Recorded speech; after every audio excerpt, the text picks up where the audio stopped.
Si vemos la región anterior del cuello, que es la parte en la cual nos vamos a estar basando principalmente, vamos a ver que tenemos diferentes triángulos, de los cuales vamos a dividirlos en dos regiones. Una región suprayoidea, que es decir, todo lo que queda por arriba de este hueso, que es el yoides. Una región infrayoidea, que queda obviamente por debajo del músculo yoides. Y en la región suprayoidea nos vamos a encontrar dos triángulos. El primero, que es el único triángulo impar, que es el triángulo submentoniano, que justamente estoy señalando aquí. Sus límites van a ser los bordes anteriores del músculo digástrico y el hueso yoides. Luego nos vamos a encontrar el triángulo submandibular, que se va a encontrar en esta región entre el borde inferior de la mandíbula y los dos bordes, dos vientres, perdón, tanto anterior como posterior del músculo digástrico. Luego vamos a ir hacia la región infrayoidea y nos vamos a encontrar dos triángulos. El triángulo carotídeo, que estoy delimitando aquí, formado por el borde posterior del músculo homoyoideo, el borde anterior del músculo esternocleidomastoideo y el borde posterior o inferior del músculo vientre posterior del digástrico. Y finalmente el triángulo muscular, que en algunos lugares también se le llama triángulo visceral, debido a que está constituido por los músculos cinta.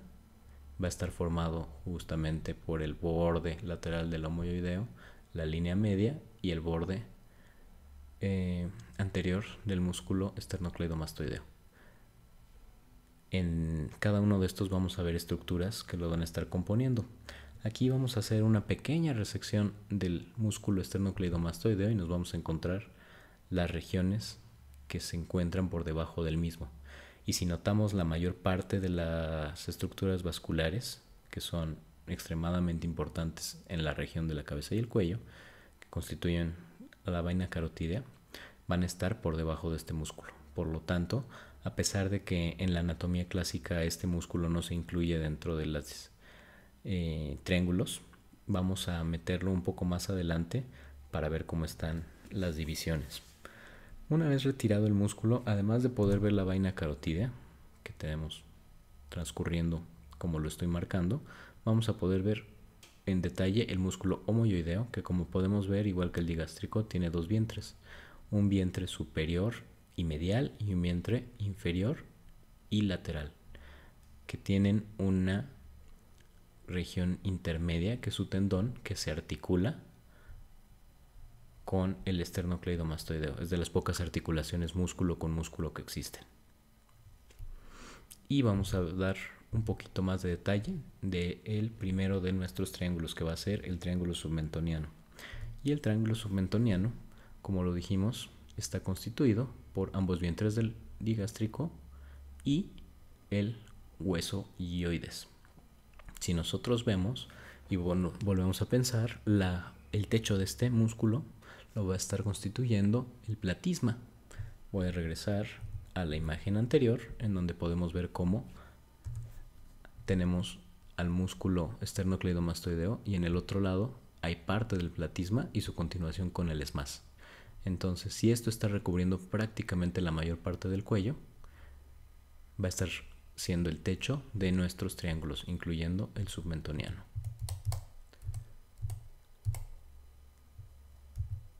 Nuestro piso de este va a ser un músculo que forma el piso completo de la boca.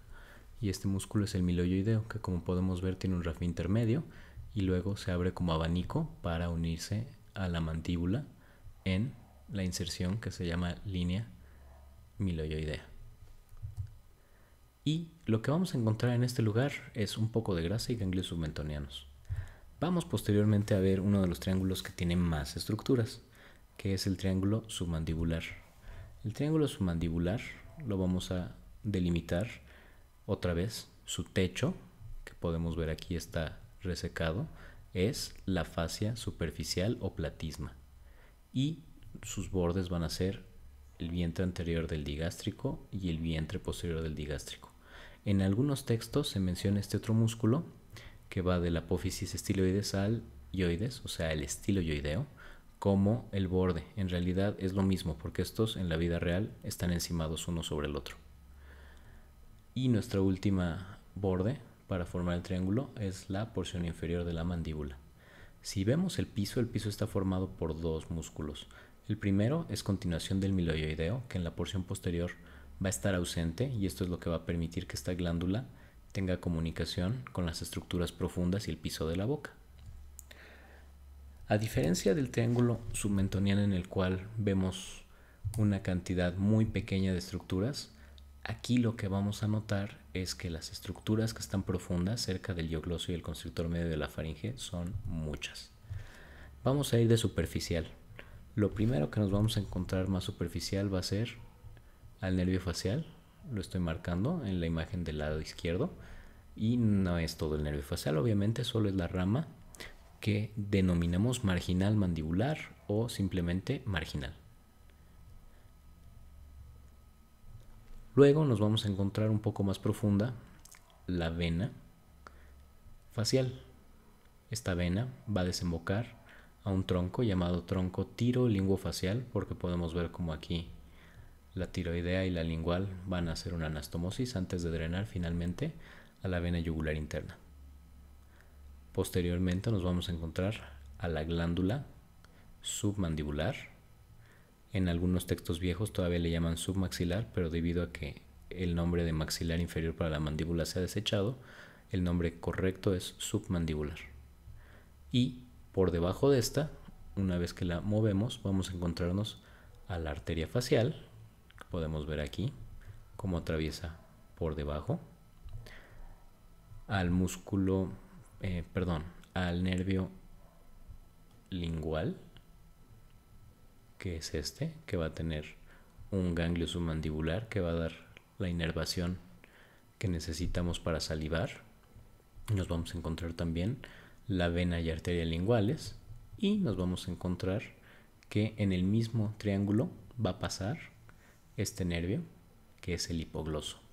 Entonces vamos a tener un nervio que es el lingual, rama de B2, que se va a encargar de darnos la sensibilidad especial, es decir, el sabor, a través de la cuerda del tímpano. Y nos vamos a encontrar también al nervio hipogloso, que tiene como función la movilidad de la lengua. Además de todo esto, alrededor de la vena facial nos vamos a encontrar ganglios linfáticos. De la región infrayoidea tenemos, como les mencionaba, dos triángulos. El primero que vamos a hablar es el triángulo carotídeo. El triángulo carotídeo, regresemos a lo mismo. El techo es muy fácil. El techo está formado por el músculo platisma, o también conocido como fascia superficial del cuello. Y los límites, vamos a tener el borde anterior del esternocleidomastoideo, el homoyoideo y el vientre posterior del digástrico. Este es uno de los triángulos que también va a tener bastantes estructuras.